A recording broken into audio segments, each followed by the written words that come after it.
Her name is Ekoe Okodua. She's very passionate about etiquette. She coaches and please put your hands together for our panelists. Everyone, good morning. How do you do? My name is Ekoe Okodua. I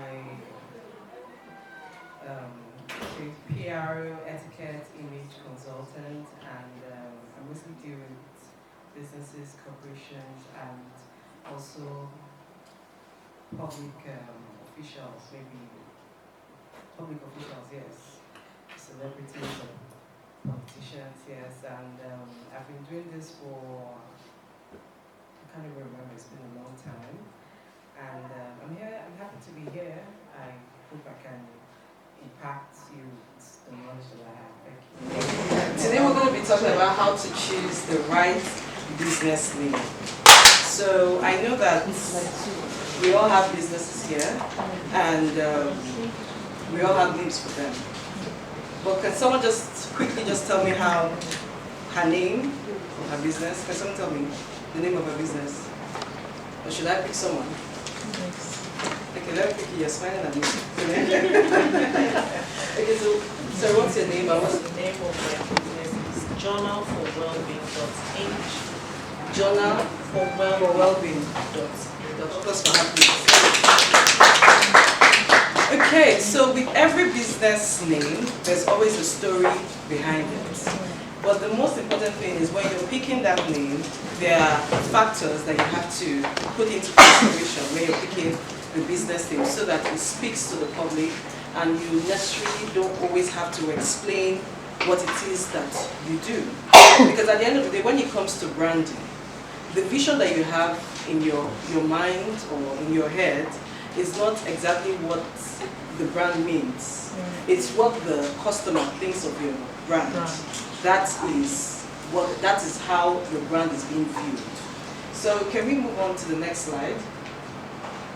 Okay, so we're doing today what is business name, types of business names, what makes a good business name, factors to consider, and then take home.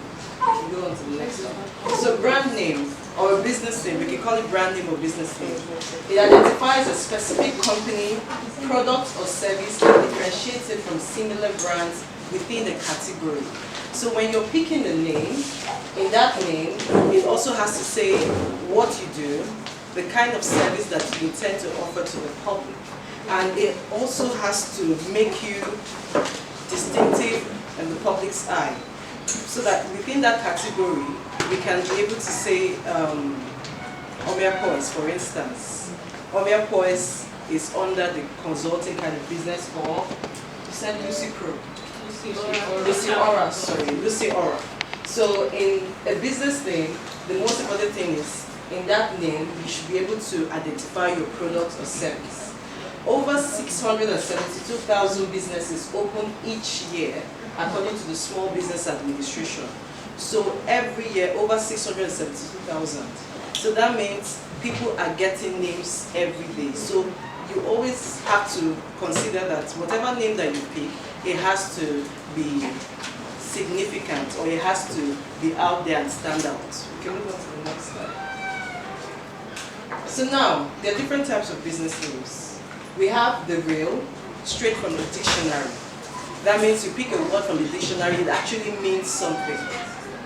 We have composite, that's mixing two dictionary words together into one.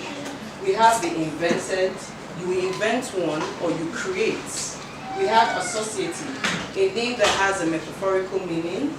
We have names gotten from other languages, and abstract name, a name that rolls off the tongue easily. So, for real, who can think of any company, or even your company, a name that you picked from the dictionary? Can you give me an example? Can anyone give me an example? Okay, I'll give you one, Uber. Uber is actually a real name, it's actually a word in the dictionary, but we're going to go to different types. Okay, so it's here. So Uber, it means denoting an astounding or supreme example of a particular kind of person or thing. So that alone means that they're supposed to be a top of their game. So composites, we're saying that there are two words that mix together. Example is Facebook. Face and they put it together, which means Facebook. We have invented, which for example, Pinterest. Pin and interest. They created that word. They took a word, like 2 words, put it together, and decided to make a name. Omnia, for instance, I got it from 2 places actually. It was from the perfume Bulgari Omnia. I removed the N, and then Uromian from Uromis. So I just removed UR and then said Omnia. I said, okay, yeah. So Omnia. So that's what I did. And then associated, we have the Sirius XM, the Sirius XM. So Sirius means the brightest star in the sky. And it's a radio station. So what it means is that they take the brightest persons with music and they bring them to their studio. Names gotten from another language, Givenchy. Givenchy is not an English name, but they picked it. Abstract name, Rolex. Abstract name, when you have those kind of words, they are actually very simple and they roll off the tongue easily. They're very unique and most times they always have luxury attached to it. So when we're picking a names, or even if, okay, so before we even go far, can everyone write the name of their companies? Like, just write it down now. Yes, just write it down. So where do you think on the types of businesses, where do you think your company falls under? I don't want to be picking persons, please. You know. So just say. So where do you think? Okay, yours is composite, okay? Lex Lumina. Okay, composite. What's the name? Urban Peeps. Urban Peeps. Okay, so Urban and Peeps. Okay, so it falls under invented because although it's it was people, but you shortened it to Peeps. So we could say that you didn't invent the word, but since it's a mix for yours. But thank you very much. Any other person? No, it falls under composite. It falls under composite because you took 2 words. They're 3 different words. Yeah, it's not one word together. Yes, so it's either 2 or 3 different kinds of words that you put together to form a company's name. So Each word. Okay. Okay, so cotton coated factory. Yes. Okay, you didn't make it one. Okay, so yeah, so it falls under real. Thank you. Which So I other don't know if name? my own falls cosmetic. Oh yeah, so it's a name gotten from an because it's not in the English language, so it's Yeah. another name. Yeah. So Okay, it's a real name. okay, so it falls under a name gotten from another language. That's where your brand falls under because you took My English name your English and my name Igbo and name. your Igbo name. Yes. Yes, so it falls under names gotten from another Yeah, that's language. what I said. Yes, thank you. Everybody has gotten it now. We can move on to the next slide, please. Yeah, you can move on. So, what makes a good business name? We have 4. The meaning. The meaning of the name. That was why I asked you, where did you get the name from? Visual appearance. That's true, your logo. Or even the name, how does it look? Is it beautiful? Is it very dull? There are names that can actually be dull. We've seen, and please excuse my language, we've seen some tailors. Tailors are the ones that use the worst kind of names. The ones that you have at the back of your house. They will probably just say, yes, let's just call it the Azubike something, stitches. Exactly. Although yes, with the stitches, you know that they're tailor, but they don't know how to pick really beautiful names. Distinction, what makes you distinct from your competitors? So you have to pick a name that wherever it is, once they hear that name, they know that, okay, this is this person. And accessibility, is it accessible? Is it something that people can say easily? It's not something that, they have to, like for instance, Givenchy, it's not easy. Or YSL, Yves Saint Laurent. But such names are a bit hard. You have to go further to explain and say it properly. Okay, true story. So the owner of Amazon, that's Jeff Bezos. Jeff Bezos, yes. So when he wanted to start Amazon, the first name that he picked was Cadabra, from the word abracadabra, yes. So he picked Cadabra until his lawyer called him one day, and then he called it Cadaver. Yes, so we all know the meaning of cadaver, right? Yes, Someone here. So it was at that moment that he had to change into something that would be distinctive and also easy to pronounce and people can remember. Yeah. So we always have to think of these factors when we are picking a business name. And then another thing, just to say it out there, with your business name, automatically at the top of anyone's head, they should be able to know what you do. I shouldn't think, because in that moment where you're trying to explain to your customer or a customer, you're already losing them. So when you say your name, they should be able to know what exactly you do. But then again, don't limit yourself with that name, because, and I'm going to use this beautiful young lady in front of me as an example here. Yes. Okay, so she has a place called Amala Experience. So the first time that I went there, or the first time I saw it, I thought it was all about Amala. And I don't eat Amala. Not until the day that I went to see her. And as I was going, she gave me a takeaway pack. It had geese dodo, it had turkey, it had yam chips. And it was so lovely, like it was so delicious. So at the back of my mind, I was like, how is it possible that it's called Amala? If I didn't have this meeting with her, I wouldn't have known that she did other things, other products. And it was really, really good. In short, in my office, that's why I keep telling them, oh yes, you need to get this. She has this thing she does with geese dodo. So it's an example of how your name can limit your customers. So we should always have that at the back of our minds when we're picking it. And you should actually try it out. It's really, really nice. So these are the things that you consider when you're picking a business name. Consider your audience. So who is your audience? Who is your target market? There's something that the company does, ABUJA Boys, it's called brand audits. So we basically create the brand like a human being, because your brand is supposed to be a human being. When it's a human being, you can be able to put attributes so that you know the kind of persons you want to attract.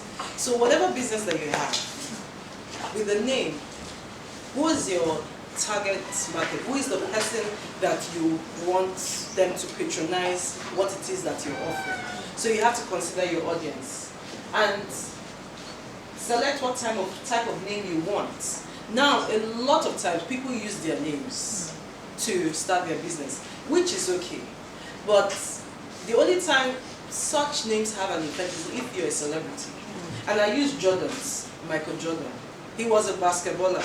He had done the work, retired, and then he started the company Jordan's. So once you hear the Jordan sneakers, automatically you think of him, and his influence has influenced the sales of those sneakers, because they know that, oh, he was a basketballer, so he definitely knows the best kind of shoes. So if you want to use your name, it is fine, but also know that with that name comes some limitations, except you are a celebrity. Descriptive. Sometimes we want to pick names and they just automatically say it. American Airlines. They're very boring, but it goes straight to the point. It tells you, okay, this is what they do, and it is an airline. So these are the things you consider. Your brand's vision also should be shown inside your name. What is the vision that you have for your brand? What is it that you want people to think of when they hear your brand's name? So that vision has to also be immersed in the name that you pick. And trim down your complexity. We're now having the whole, okay, so who can tell me a name of any business name that you know that it is so long and is always a problem pronouncing it at the same time? Do you know any name at all?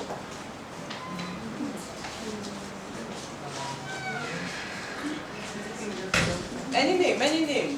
Any name that once you see in your head, you've already shortened it in your head because you don't have the energy to start saying everything once and for all. Anyway, we're not going to call names if you don't want to call names, it's fine.